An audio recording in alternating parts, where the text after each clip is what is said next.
விளைஞ்சிருக்கும் என் வெத்தலை கொடி அட வளைஞ்சிருக்கும் ஒரு சன்னல் வெடி தோட்டா ஒரு கண்ணால தொலைஞ்ச ஒரு பொண்ணால வாக்கா இந்த வம்பால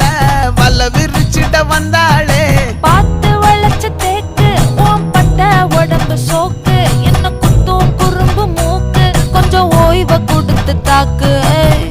என்னடி சித்திரமே இங்க நீ பத்திரமே சொல்லுடி